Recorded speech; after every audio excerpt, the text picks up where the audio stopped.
It's not often when a game comes out that sparks my interest like BioShock Infinite. Now, I can't tell exactly why I was so interested in this game, but it got to the point where I pretty much ordered everything I could possibly can for it. That includes this thing, which I will be doing the unboxing on. What is this? This is the limited edition strategy guide. Got it for around $7 or so when I went ahead and got the game and the season pass. There's also this Elizabeth doll, but I don't like to talk about it. But yeah, funny story. GameStop actually messed up my pre-order for some reason, and they didn't have a PS3 version, not a single copy on midnight release. So they went ahead and gave me the regular one, and I was waiting for the premium edition this entire time, which finally came today. So I decided, I already had enough of the game for one moment, so I decided before I continue, I might as well go ahead and unbox this thing. So right off the bat, you can tell it looks pretty similar to a regular BioShock Infinite game case, just in a bigger box. It's not as big as, say, a Songbird Edition one, but it's pretty big. On the side here, it lists all the stuff that's included, which includes the Premium Edition art book, Handyman figure, the Devil's Kiss lithograph, Murder Crow's keychain, which I've already had prior to this for some reason, the digital soundtrack, upgrade pack, and PSN themes, which I am not going to show the codes for you guys, so sorry if you came here getting excited about that. And yeah, so it just slides right out. This thing out here is plastic, really easy to scratch. And here you have the box, which is covered the entire way through in the regular game's artwork. You open the front and there's a flap which has a picture of the main character, Booker, and you open up the other flap and it has Elizabeth as well. And I think this is what is shown originally on the original game box. I don't have it right now, so I can't really show it. But I thought this was a nice addition. It would be kind of better if the box, you could access the things from the box. And I already went ahead and took off the tape for this, so let's just go ahead and open it and see what's inside. Right, let's get down to the game. Yes, this is always important to have. From what I can tell, this is pretty much the same game as, pretty much the same edition as the regular BioShock Infinite. Yeah, it looks pretty identical in every way. I was expecting it to have some sort of not for resale logo on the back, but nope, you can mistake this for a perfectly regular copy. Game's always nice to have. And right here is a little ad saying download your own soundtrack. Not going to show the back because it has a code that I haven't entered yet, but yeah, it's just a piece of paper with a code for the digital soundtrack on it. That's always nice to have. Let's see what else is in here.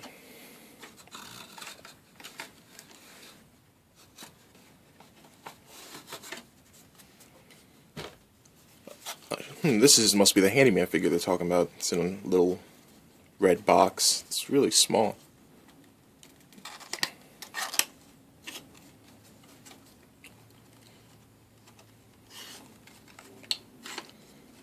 Wow, this is really small. That's it? Huh. I wasn't expecting something like to the capacity of the Songbird statue, but still. I think this was meant to be for a board game or something. Now, taking a closer look at this, it's completely blue. Not like the actual handymans in the games. See if I can get a little zoom in on that. Yeah, this is really tiny. I mean, look how it fits in the palm of my hand. I mean, this isn't exactly something worth displaying. I mean, I guess if you're going ahead to get the game, that's great, but a little disappointed by this. Get back here in your oversized box.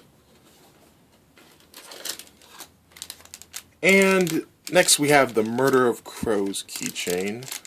I actually managed to get this ahead of time. I know the GameStop employee that I got this from said that the company, Irrational Games, was actually giving a whole bunch of them to the GameStop employees as presents. And, he had a couple extra, so when I went ahead to pre-order my premium edition, he went and just gave me it a few weeks prior to this game actually coming out. Collectible, not a toy. Can't remember the last time I played with a keychain, but okay. Yeah, I think this is pretty identical to the one that I have already. I'm like, yep, I'm a little disappointed by the fact that it's plastic. I mean, it's painted real nice, so I guess that's something. The key loop itself is a copper color. But, yeah, like, has a little Murder of Crow sticker on the middle. Just a sticker, expecting it to be painted on, but that's fine.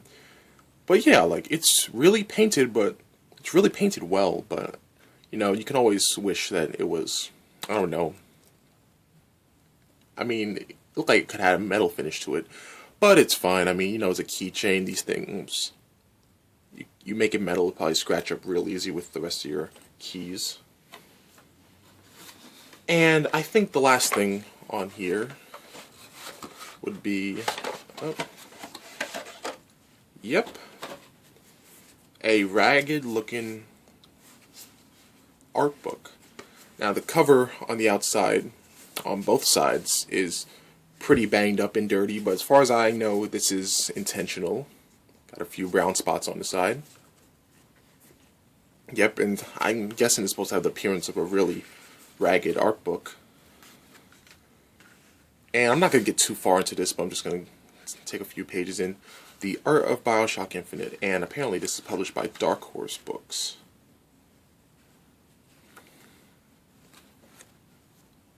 Concept art for Booker. The Songbird. And, more of the Songbird. Even more of the Songbird. It's designed for some of the founders, some of the enemies you face in the game, and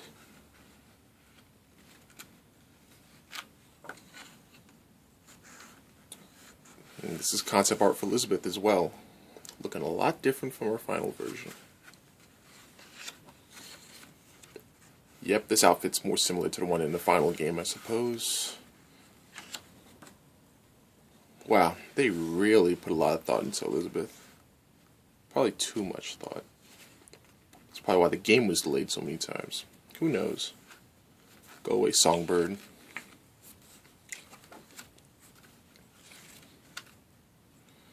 The Vox Populi.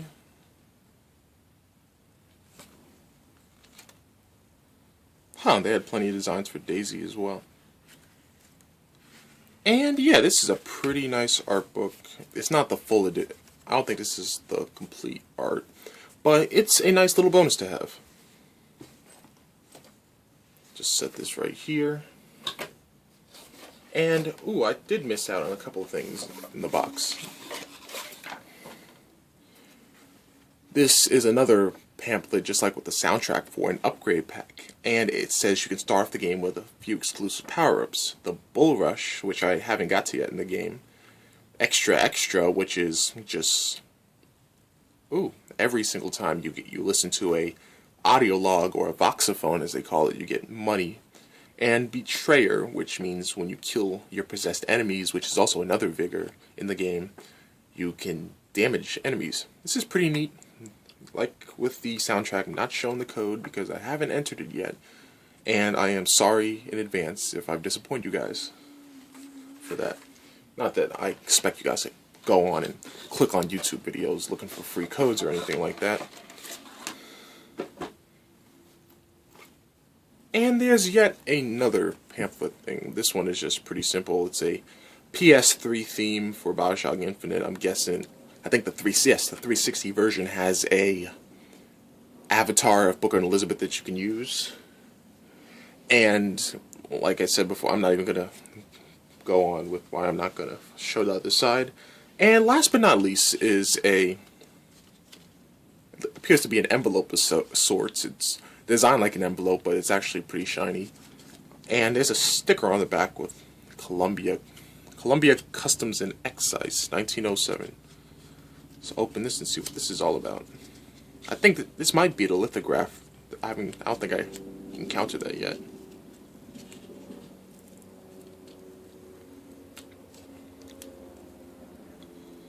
Careful with this. What do you know? It is a lithograph. Oh, this is a pretty nice way to put it. Yeah, this is pretty much just an advertisement for one of the vigors in the game, or power-ups, so to say. The Devil's Kiss, which is actually pretty good in the game itself. Other side, there's nothing really, but this is actually pretty nice. I like how they package it to keep it protected. Might as well just close it up like that. And there you have it, guys. That is pretty much everything that's in the premium edition of BioShock Infinite, at least for the PS3 version.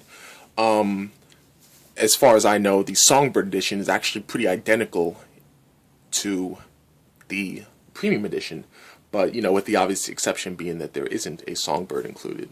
So, I mean, there's an audience for that, I'm sure, but, you know, $70 for a Songbird statue, you know, like, I'm not that into it. At least I like to tell myself that. Okay, so once again, here's a wrap-up of all the stuff that's in it. The 3 exclusive codes. The really, really tiny handyman action figure. The lithograph and art book, which I already mentioned before. The Murder of Crows keychain. And, perhaps most importantly, the game itself. Appreciate you guys for watching, and thank you for your time.